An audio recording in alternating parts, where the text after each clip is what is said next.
Construcción en seco es Punto Seco, la empresa líder en materiales para la construcción en seco, placas de yeso, perfilería, aberturas, aislaciones térmicas y mucho más. Desde Córdoba enviamos a todo el país con los mejores precios. Comprá en puntoseco.com.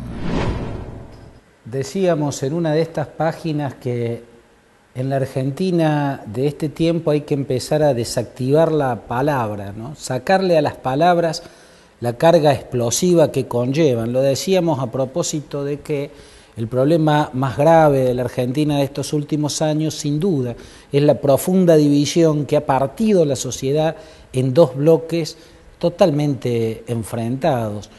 Y entre esos dos bloques lo que hay es primero una suerte de ensimismamiento de cada uno lee ensimismado la realidad, por lo tanto no se entera ni quiere enterarse de cómo es la realidad según el otro, solo se lee a sí mismo y esto va produciendo, este ensimismamiento que las dos partes tienen va produciendo un alejamiento que abre la brecha, que abre esa gigantesca grieta que se abrió entre los argentinos y en esa grieta se va acumulando animadversión, incluso hasta odio, en parte porque las palabras cada vez se han vuelto más explosivas, más insultantes, pero también hay que pensar el discurso y el lugar del discurso en la Argentina de estos tiempos. En definitiva, el hecho de que tenga tanto protagonismo en el escenario político la palabra relato, siendo que la palabra relato, más que corresponder al mundo de la política, corresponde al mundo de la literatura. La pregunta es, ¿qué hace esa palabra del mundo de la literatura aquí, en el escenario de la política? ¿Qué significado tiene? Me da la impresión de que, en parte, es el protagonismo del discurso. No sé si es malo o es bueno que el discurso sea protagónico. Lo que sé es que conlleva un riesgo, el riesgo de que el discurso empiece a alejarse de la realidad, empiece a divorciarse de la realidad. Existe un país ensimismado que empieza a habitar la órbita del discurso, la órbita del relato, y va quedando cada vez más lejos de la realidad. Duras, casi trágicas pruebas hemos vivido en la Argentina de estos últimos tiempos, por eso hoy vamos a hablar un poco de lo que implica el discurso. Bienvenidos a esta página. Grupo ODE. Un grupo de personas. Cuando era adolescente, en la oscura Argentina de la dictadura militar, recuerdo que entre los textos que me hicieron vibrar, me llenaron de emoción en los temas políticos, estaba el libro La historia me absolverá. Ese era el título de lo que en definitiva había sido la defensa que asumió de sí mismo, el alegato de defensa que asumió de sí mismo Fidel Castro, el abogado Fidel Castro Ruz. Él había encabezado al grupo armado que atacó el cuartel Moncada en el corazón de Santiago de Cuba. Él había sido el responsable desde de esa operación desde un principio. Él aglutinó a ese pequeño ejército de 100 y pico de personas, él lo entrenó, lo llevó a ese lugar en las afueras de Santiago de Cuba, donde está la granjita Siboney, se la llaman. Siboney es una parte de las afueras de Santiago de Cuba. Él allí preparó el ataque al cuartel Moncada, él encabezó el ataque al Moncada, se fue con los que sobrevivieron, se ocultó en la montaña, luego allí lo apresaron y cuando llegó la hora del juicio, como abogado que era, Fidel Castro Ruz no quiso abogados defensores, asumió él mismo su propia defensa e hizo un alegato brillante. Un alegato que terminaba en esa frase final, en la idea final. Todo su alegato plantea que era legítimo, totalmente legítimo levantarse contra la dictadura corrupta y sanguinaria de Fulgencio Batista, esa dictadura que ponía de rodillas a Cuba ante el imperio norteamericano, ese alegato brillante en el que demostraba por qué era legítimo levantarse incluso en armas contra la dictadura de Fulgencio Batista, terminaba planteándole a esos jueces y fiscales que lo juzgaban que no lo absuelvan. Él no quería que lo absolviera esa corte, que era parte de un régimen corrupto que arrodillaba a Cuba frente al imperio. Por eso la frase final fue que no lo absolvieran, que él no quería esa absolución, que él prefería ir preso, ¿no? Y dijo y remató diciendo: a mí la historia me absolverá, ¿no? Esa invocación a que la historia va a absolver a los héroes, porque en realidad esa es la exhortación final, es la historia la que absuelve a los héroes, no los jueces, ¿no?, de una dictadura o de un Estado corrupto y autoritario. A mí me había conmovido hasta los huesos, hasta las lágrimas me había conmovido aquel brillante alegato de Fidel Castro Ruz, que terminó convertido en un libro, y uno de los libros claves de la historia de la Revolución Cubana. La historia me absolverá.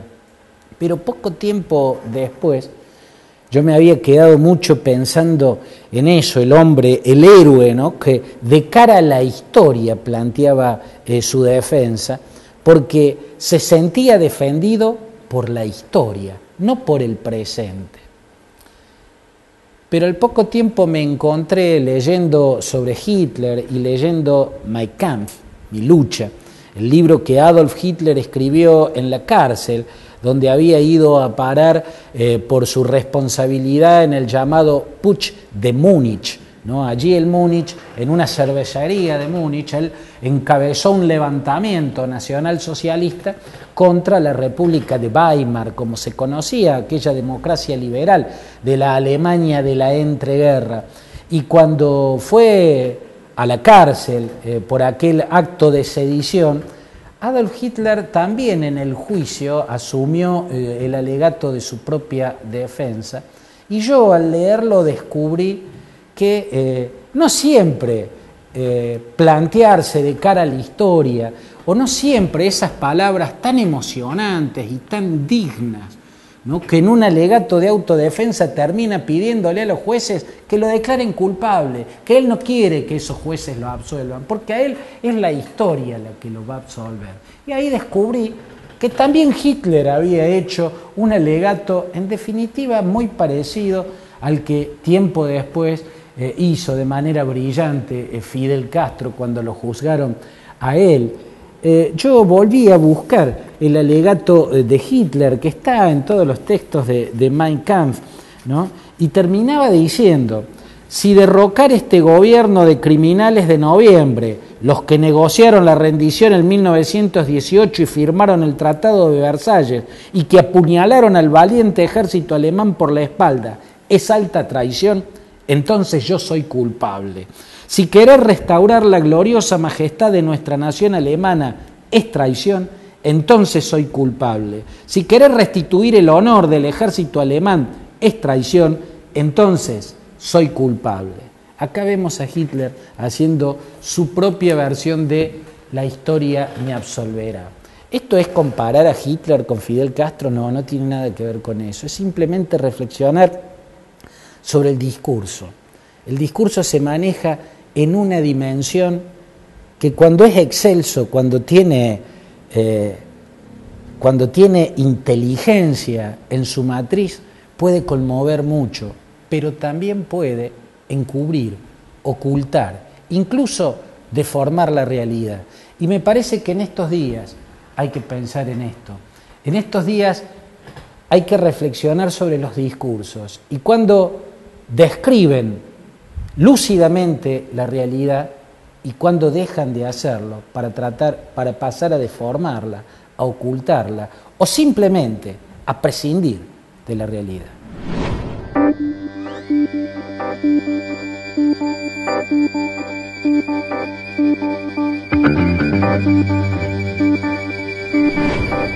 Lo que parece dejar como enseñanza política este año en el terreno del oficialismo es que Néstor Kirchner era un pragmático que siempre hacía alianzas non santas, ¿no? Se casaba con el diablo cuantas veces pudiera, y parte de esas alianzas non santas eran, por ejemplo, para evitar que le robaran la calle o que un sector duro le sacara la calle, el dominio de la calle, o que le provocara desmanes y violencias. Le temían mucho los estallidos sociales Néstor Kirchner, y parte de sus políticas de pragmatísimas alianzas tenían que ver con ese miedo. Cristina es una purista que dejó rápidamente de lado esas alianzas, pero si se quiere, la violencia que se ha visto en estos días en la calle, la ola de saqueos, llama a pensar si no era más útil el pragmatismo de Néstor que el purismo de Cristina. No obstante, que haya habido una mano oculta que tiró el primer fósforo no quiere decir que no haya habido el combustible para que esa chispa terminara encendiendo llamas. Y de eso es de lo que no habla el discurso. Siempre hay un primer fósforo, siempre alguien deliberadamente hace saltar la chispa. El tema es si hay combustible social como para que eso derive en un incendio. En el 2001 también hubo quien tiró un fósforo. El hecho es que si prendió fuego es porque había combustión social en el ambiente. En este caso lo mismo, la diferencia es que en el 2001 el mundo le daba totalmente la espalda en términos económicos a la Argentina. El mundo era un mercado totalmente hostil a los países productores de alimentos como la Argentina. La Argentina estaba a espaldas del mundo en términos económicos, nadie le compraba nada, era el peor de los momentos. Ahora hubo una chispa, póngale que alguien prendió el fósforo, tiró, pero el combustible estaba. Es como en la Sierra de Córdoba, cuando algún irresponsable, algún tarado hace el asado y deja las brasas o tira un cigarrillo prendido. Sí, hubo un tarado, hubo un irresponsable, pero estaba el yuyo seco. Lo que me preocupa es el yuyo seco, ¿no es cierto? Acá estaba el combustible. De lo que debiera hablar el discurso es del combustible, decir que robaban plasmas. En el 2001 también saqueaban los artículos de electrodomésticos, también fue así, pero ¿cómo puede ser que nos olvidemos tan rápidamente de todo? Bueno, pero son señales de cuando el discurso se aleja de la realidad. Y sobre ese purismo de Cristina, que puede estar mostrándose bastante equivocado, escribió Beatriz Arlo en estos días, y algo muy lúcido.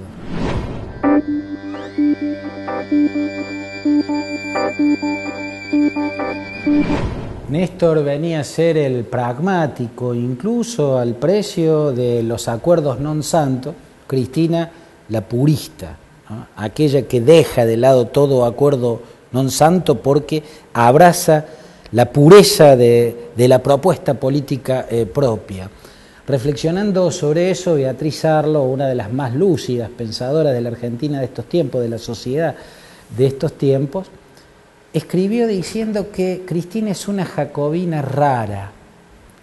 ¿Por qué? Porque es una jacobina que prescinde de la moralidad implacable.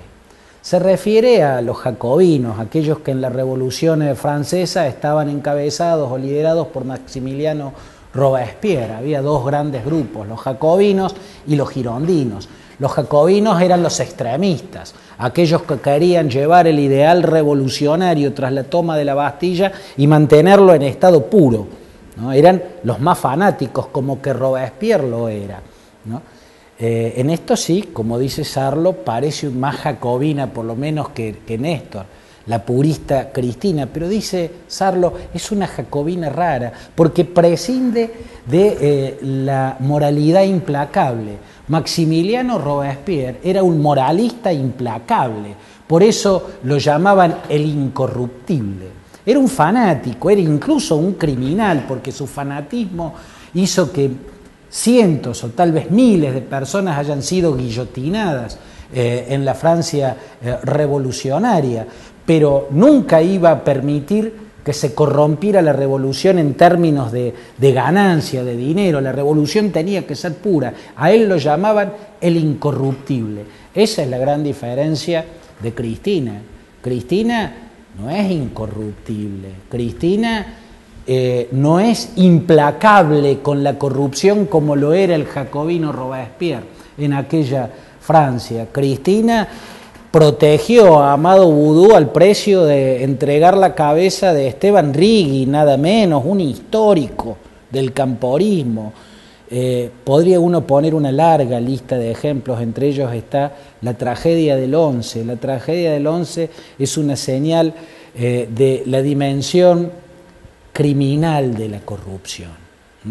Cuando esos dineros que tenían que ir a la calidad de los trenes y a la calidad del servicio y a la seguridad del servicio terminaba en bolsillos de empresarios y de funcionarios, estamos ante un caso de corrupción, pero en una dimensión criminal, más de medio centenar de muertos. Y uno podría poner una muy larga lista de ejemplos. Por caso, cuando en estos días salió lo de la confiscación de la rural, yo personalmente dije, bueno, yo no sé cómo es eso, no sé jurídicamente cómo es eso, pero no me extrañaría que ese sector haya comprado a precio vil, como denunció el gobierno, la sociedad rural, y por ende que si lo compraron a precio vil, que lo paguen como corresponde. La pregunta es, ¿y no fue a precio vil que el gobierno kirchnerista de Santa Cruz se repartió el calafate entre familiares y amigos?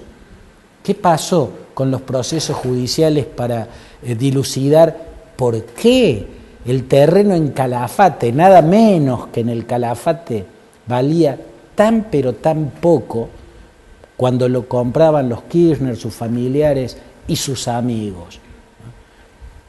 Esa es otra más de las tantas muestras que llegan a sospechar que Beatriz Arlo tiene razón cuando describe a Cristina Kirchner como una jacobina, pero una jacobina rara, dice, porque carece de la moralidad implacable que allí tenía Maximiliano Robespierre.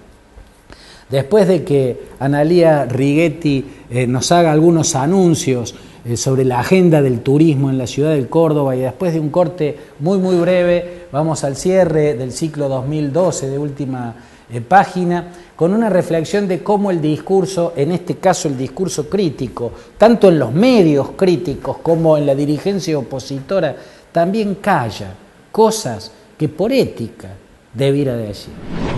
Bienvenidos a la ciudad de Córdoba. El 17 de diciembre realizamos la apertura de temporada. La ciudad, Córdoba todo en una, los invita a disfrutar de su variada gastronomía, de su oferta cultural y turística y esta posición estratégica que tiene en el centro de la provincia, en la que podrán disfrutar de todas las comodidades y el alojamiento hotelero de una gran ciudad con variadas categorías y precios, y de allí estar muy próximos a las sierras, a los festivales y a todo lo que nuestra ciudad y nuestra provincia ofrece.